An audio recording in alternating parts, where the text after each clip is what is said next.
మనలో చాలామందికి వంటగదిలో ఇది అనుభవమే కదా. ఉల్లిపాయ కోయడం మొదలుపెట్టగానే కళ్ళల్లో నీళ్లు తిరుగుతాయి. అసలు ఎందుకిలా జరుగుతుంది? ఆ కన్నీళ్ల వెనకాల దాగున్న సైన్స్ ఏంతో తెలుసుకుందామా ఈరోజు? ఒక్కసారి ఈ చిత్రాన్ని చూడండి. పాపం కటింగ్ బోర్డు మీద మన కథానాయకుడు ఈ ఉల్లిపాయ చూడ్డానికి చాలా దిగులుగా ఉంది గదూ. సరే, ఇప్పుడు అసలు విషయంలోకి వద్దాం. ఉల్లిపాయ కోస్తుంటే కళ్లలో నీళ్లెందుకొస్తాయి? అదే అసలైన ప్రశ్న. మొదటి భాగం ఉల్లిపాయ విలాపం. అవును, ఈ కథని మనం ఉల్లిపాయ పాయింట్ ఆఫ్ వ్యూ నుండి చూద్దాం. మనం అనుకున్నట్టు ఈ కన్నీర్లు బాధ వల్ల కాదనుకుందాం. ఒకవేళ అది ఒక సీక్రెట్ వెపన్ అయితే? అంటే అదొక ఎమోషన్ కాదు, ఒక పవర్ఫుల్ రియాక్షన్ అన్నమాట. ఈ ఆలోచనే దీని వెనుకున్న సైన్స్ గురించి తెలుసుకోవాలని క్యూరియాసిటీని పెంచుతుంది. ఓకే, మన తర్వాతి భాగం ఒక రసాయన రక్షణ కవచం. అసలు ఉల్లిపాయ లోపల కెమిస్ట్రీ ఎలా పనిచేస్తుందో చూసేద్దాం.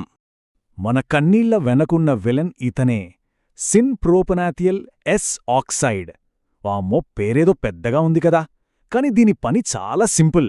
మన కళ్లలో మంట పుట్టించడమే. అందుకే దీన్ని లాక్రిమేటరీ ఫ్యాక్టర్ అని కూడా పిలుస్తారు. సరే, ఈ సీక్రెట్ వెపన్ ఎలా పనిచేస్తుందో స్టెప్ బై స్టెప్ చూద్దాం. ఫస్ట్, కత్తిదెబ్బ పడగానే ఉల్లిపాయ లోపల చిన్న చిన్న గదుల్లాంటి కణాలు పగిలిపోతాయి. అప్పటిదాకా వేర్వేరుగా ఉన్న ఎంజైమ్స్, సల్ఫెనిక్ ఆమ్లాలు బయటకొచ్చి కలిసిపోతాయి. అంతే, ఆ రెండూ కలవగానే మనల్ని ఏడిపించే ఆ గ్యాస్, అంటే ఆ సిన్ ప్రొపనేథియల్ ఎసాక్సైడ్ పుట్టుకొస్తుంది. అంటే ఇక్కడ మనం అర్థం చేసుకోవాల్సిందేంటంటే, ఉల్లిపాయ కావాలని మనల్ని ఏడిపించట్లేదు. పాపం, అదొక డిఫెన్స్ మెకానిజం. పురుగు, పుట్రాల్లాంటి వాటినుంచి తనని తాను కాపాడుకోవడానికి అది ఎప్పట్నుంచో వాడుతున్న ఒక తెలివైన టెక్నిక్ అన్నమాట. ఇక మూడో భాగానికొస్తే, కన్నీళ్ల ప్రతిచర్య. సరే, ఉల్లిపాయ తనంతాను కాపాడుకుంది. మరి మన శరీరం ఏం చేస్తుంది చూద్దాం. ఆ గ్యాస్ కటింగ్ బోర్డ్ నుంచి గాల్లోకి లేస్తుంది. అలా తేలుతూ వచ్చి మన కంటి కార్నియాను తాకుతుంది. మన బ్రెయిన్కి వెంటనే సిగ్నల్ వెళ్తుంది, అలర్ట్, ఏదో ఇరిటెంట్ వచ్చింది అని.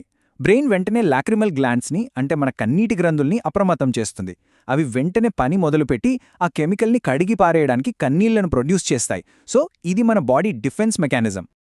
ఇంతకీ పక్కనే ఉన్న వెల్లుల్లి సంగతేంటి? దాన్ని కోసినప్పుడు మన కన్నీళ్ళు రావు కదా. రెండూ ఒకే ఫ్యామిలీ అయినా ఎన్నుకీ తేడా? విషయమేంటంటే, ఉల్లిపాయలో ఉండే కెమికల్ గ్యాస్లా మారి గాల్లో ప్రయాణించి మన కళ్లను చేరుతుంది. కానీ వెల్లుల్లిలో ఉండే పవర్ఫుల్ కాంపౌండ్స్ అంత ఈజీగా గాల్లోకి రావు. వాటి ఎఫెక్ట్ ఎక్కువగా మనం దాన్ని నలిపినప్పుడు నోటికి, ముక్కుకి తగులుతుంది తప్ప కళ్ళకి కాదు. ఇక మన కథ చివరి అంకానికొచ్చేసింది, కన్నీళ్ల నుండి రుచి వరకు. ఆ డిఫెన్స్ మెకానిజం మన వంటల్లో ఎలాంటి మ్యాజిక్ చేస్తుందో తెలుసుకుందాం. ఇక్కడొక అద్భుతమైన ట్విస్ట్ ఉంది.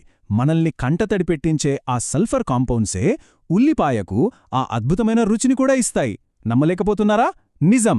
మనం ఉల్లిపాయను వండినప్పుడు ఆ వేడికి ఈ కెమికల్స్ అన్నీ మారిపోయి ఒక మంచి కాంప్లెక్స్, రుచికరమైన ఫ్లేవర్గా తయారవుతాయి. అద్భుతం గదా. మళ్ళీ మన కథానాయకుడు దగ్గరికే వచ్చాం. కాని ఇప్పుడు ఈ ఉల్లిపాయని చూస్తుంటే జాలి కలగట్లేదు. ఎందుకంటే దాని ప్రయాణం ఇక్కడితో అయిపోలేదు.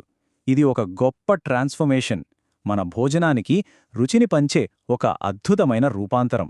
సో నెక్స్ట్ టైం ఉల్లిపాయ కోస్తున్నప్పుడు కన్నీళ్ళొస్తే గుర్తుపెట్టుకోండి, ఆ కన్నీళ్ల వెనుక ఒక అద్భుతమైన సైన్స్, ఒక కంప్లీట్ స్టోరీ ఉంది. అది కేవలం ఒక కూరగాయ కాదు, తనని తాను కాపాడుకుంటూనే మనకు రుచిని పంచే ఒక జీవి. మరి చెప్పండి, ఇదొక బ్రిలియంట్ డిఫెన్స్ మెకానిజమా, లేక రుచి కోసం అది చేసే ఒక విషాదకరమైన త్యాగమా?